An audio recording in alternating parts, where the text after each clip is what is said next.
In 1991, a sleek wedge of metal and glass rolled onto the floor of the Chicago Auto Show. It was, to put it simply, beautiful. The crowd gathered around it like moths to a lamp, their eyes tracing lines that seemed to have been sculpted by wind itself rather than human hands. This was the third generation, the final form, the ultimate expression of an idea that had been gestating for decades. This was the FD, and it would go on to become one of the most achingly gorgeous sports cars ever created. But here's the thing, beautiful cars are a dime a dozen. Italy pumps them out like pasta. What made this car special, what made it legendary, wasn't just its looks. It was that underneath that impossibly elegant body sat an engine that should have been dead and buried years ago. An engine that every rational engineer said was obsolete. An engine that guzzled fuel, burned oil, and required more maintenance than a show horse. An engine that, by all accounts, had no business being in a sports car in the 1990s. And yet, there it was, still spinning, still screaming, still refusing to die, the rotary engine, Mazda's blessed curse, their greatest achievement, and their eternal albatross. By 1991, every other manufacturer had given up on the rotary. It was inefficient. It was unreliable. It was, frankly, insane to keep pursuing it. But Mazda didn't give up. They couldn't, because you see, the rotary wasn't just an engine to them. It was their identity, their soul, their reason for existing as something more than just another Japanese car company making another boring sedan. So when the time came to build the third generation of their rotary sports car, they faced a choice. They could play it safe, swap in a conventional piston engine like everyone expected, make a competitive, practical, sensible sports car that would sell well and offend no one. Or they could double down. They could take one last swing at perfection. They could build a monument to the rotary engine, a final love letter to the technology that defined them. Consequences be damned. They chose the latter, and in doing so, they created something that transcends mere automotive achievement. They created art, they created a legend, they created the FDRX7. But to understand why this car matters, why it still makes enthusiasts weak in the knees over 30 years later, you have to go back, way back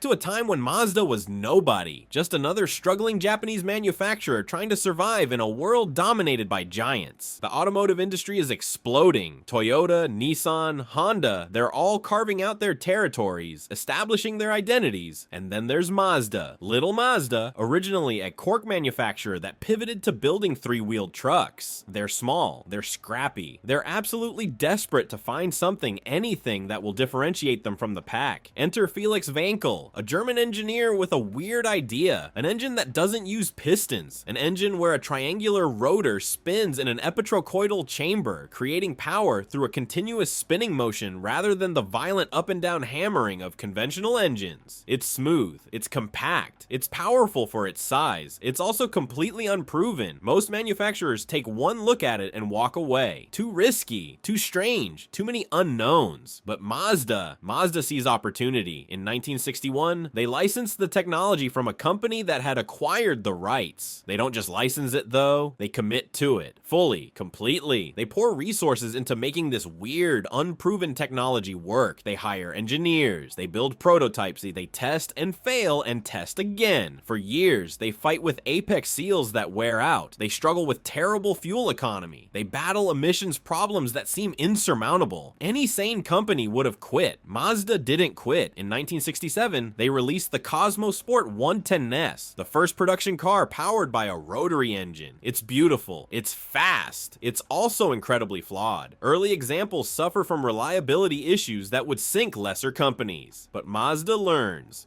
They improve. By 1978, they're ready to take everything they've learned and create something special. A lightweight, affordable sports car that would prove the rotary engine deserved to exist. They called it the RX-7. The first generation RX-7, the SA22C, was a revelation. Here was a sports car that cost less than a Corvette, but could run circles around it on a winding road. It was light, weighing just over 2,300 pounds. It had near perfect 50-50 weight distribution, and that rotary engine, a 12A that produced a modest 100 horsepower, was mounted so far back in the chassis that the car rotated into corners like it was on rails. Pop-up headlights, fastback design, practical hatchback. This wasn't trying to be an exotic. It was attainable, usable, real, and people loved it. I've driven a lot of sports cars, but to get a legendary one for under $11,000, you're only talking Mazda RX-7. Sports car buyers were tired of unreliable British roadsters and overpriced German coupes. Here was something different, something that worked, something that felt special every time you turned the key. The first generation sold over 470,000 units globally. It was a massive success. Suddenly, Mazda wasn't just another manufacturer, they were the rotary company, the sports car company. They had an identity, but success brings pressure. By the mid-1980s, the first generation was getting old. The competition was heating up. Nissan had the 300ZX, Toyota was working on the Supra, Honda was about to drop the NSX. If Mazda wanted to stay relevant, they needed to evolve. In 1985, they released the second generation, the FC. It was more grown up, more refined, more powerful. The new 13B engine put out 146 horsepower naturally aspirated, or 182 horsepower with a turbocharger. It had more modern styling, with smooth curves replacing the sharp angles of the original. It had a proper independent rear suspension. It was, by all accounts, a better car than its predecessor. But here's the thing, it had lost something. That raw, lightweight purity of the original had been diluted. It was heavier, more complex, more expensive. It was trying to compete with the big boys, and in doing so, it had forgotten what made it special in the first place. The FC sold well enough. It was a good car. A very good car, actually, but it wasn't transcendent. It wasn't special. It was just another sports car in a sea of sports cars. And that wasn't enough. Not for Mazda, not for a company that had staked its entire identity on being different. So as the 1980s drew to a close, Mazda found itself at a crossroads. The FC was aging, the sports car market was becoming increasingly competitive, and that damn rotary engine, the heart of everything they'd built, was under attack from all sides. Emissions regulations were tightening.